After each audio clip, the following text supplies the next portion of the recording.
Praise the lord. మొదటివాడును కడవరి వారితో కూడా ఉండువాడును అయిన క్రీస్తు యేసు నామములో మీ అందరికీ కృపాక్షేమములు వెంటవచ్చునుగాక. ఈ దినపు యేసయ్య జీవపు మాట. యెషయా ప్రవచన గ్రంథం 41వ అధ్యాయం 10వ వాక్య భాగం. దిగులు పడకుము, నేను నిన్ను బలపరుతును. ప్రతిదినము ఆయన పాద సన్నిధిలో నిలిచి ఆయనకు అనుకూలముగా ప్రవర్తించుచు పరమునకు సిద్ధపడుచున్న యేసయ్య ఆరాధికులారా, ప్రస్తుతపు దినములలో అనేకులు ఆత్మీయులు కూడా దిగులు పడుచు ఉన్నారు. విచారము, చింత, వేదన, ఆవేదన, ఆక్రందనతో గుండె నిండి ఉన్న పరిస్థితులు మనము చూచుచున్నాం. దిగులు వలన ఆత్మీయంగా, శారీరకంగా, మానసికంగా కృంగిపోతూ, నలిగిపోతూ, విసిగిపోతూ, బ్రతుకులు వేసారిపోతూ ఉన్నారు. మరికొందరు మరణం వైపు పరిగెత్తి ఆత్మహత్యలకు పాల్పడుచు ఉన్నారు. ఓ నా ప్రియ దేవుని బిడ్డ, దిగులు పడకు.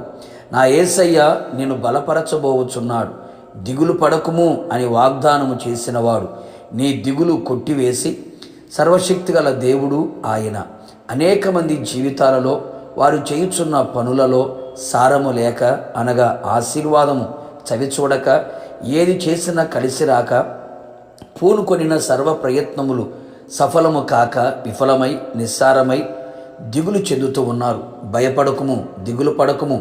నీవు చేయు సర్వ ప్రయత్నములలో నా దేవుడు నిన్ను బలపరిచి సర్వ విషయములో నీకు మేలు, సమృద్ధి, ఆశీర్వాదం, సారము అనుగ్రహించును. మరికొందరు సమాధానము లేని కారణము చేత, భీతి చేత, దిగులు చేత జనులు కేకలు వేయుచున్నారు.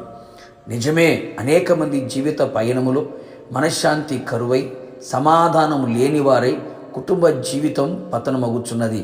నిరుద్యోగ సమస్య, అనారోగ్యపు సమస్య, ఆర్థిక సమస్య, ఇలాగా అనేక మంది అసమాధానపు స్థితిలో నిలిచి దిగులు పడుతూ ఉన్నారు. నా యేసయ్య నిన్ను బలపరిచి నది వలె సమాధానమును పారజేసి సరిహద్దులలో సమాధానము నిలిపి సమస్త జ్ఞానమునికి మించిన దేవుని సమాధానం నీ హృదయమునకు తలంపులకు కావలి కాయునట్లుగా చేసి నీ దిగులును పోగొట్టునుగాక. నీ నోటి నిండా నవ్వు ఉండునుగాక, నీ హృదయం ఉల్లసించునుగాక. మరికొందరిలో మరణ భయము చేత దిగులు, వణుకు పుట్టుచున్నవి. కంటికి కనబడే కార్యాలు, చెవికి వినబడుచున్న కార్యములు గుండెల్లో మరణ భయము పుట్టించి వణికింప చేయుచున్నవి. భయపడుకునేస్తమా, నా యేసయ్య మరణపు ముళ్ళు విరిచి ఉన్నాడు. నీలో మరణ భయము పుట్టించే అపవాది బలమును నిర్మూలము చేసి నిన్ను ధైర్యపరచును. మనుషులు పెట్టు నిందకు భయపడి వారి దూషణ మాటలకు దిగులు పడుచున్నావా? ఏదో వదంతి విని హృదయములో దిగులు పుట్టుచున్నదా? దిగులు పడకు. నా యేసునాథుడు అన్ని విషయములలో నిన్ను బలపరిచి నిన్ను హృదయ ఆనందముతో కేకలు వేయినట్లుగా చేయబోచు ఉన్నాడు.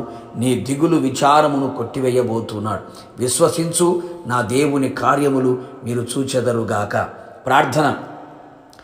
అత్యంత కృపగలిగిన మా ప్రియ పరలోకపు తండ్రి, నీ పరిశుద్ధమైన పాదములకి స్తుతి స్తోత్రము చెల్లిస్తూ ఉన్నాం. మరొక్కసారి మీ పాద సన్నిధిలో నిలిచి మీ జీవపు మాట చేత జీవింపబడ్డానికి మీరు ఇచ్చిన కృప కొరకే స్తోత్రాలు. ప్రజల యొక్క హృదయం స్థితిని, మానసిక స్థితిని, శారీరక ఆత్మీయ స్థితిని బాగుగా ఇరిగి ఉన్న దేవుడు, దిగులుతో ఉన్న నీ ప్రజలకు ప్రభువా ఆదరణ, ఓదార్పు కలుగునట్లుగా దిగులు పడకము నిన్ను బలపరుతును అని వాగ్దానం చేసి ఉన్నారు. నీ ప్రజలు ఏ పరిస్థితుల మధ్యలో దిగులుతో ఉన్నారో వారి దిగులు అంతటినీ కొట్టివేసి హృదయానందముతో కేకలు వేయినట్లుగా, హృదయం ఉల్లసించున్నట్లుగా ఓకిమించిన ఘనకార్యములు చేసి మహిమ పొందమని యేసు నామములో అడిగి పొందుకున్నాము తండ్రి, ఆమేన్. నిశ్చయముగా మీరును మీ కుటుంబ సభ్యులందరూ దిగులు లేకుండా ఉండునట్లుగా నా యేసు నాథుడు బలపరచునుగాక. God bless you.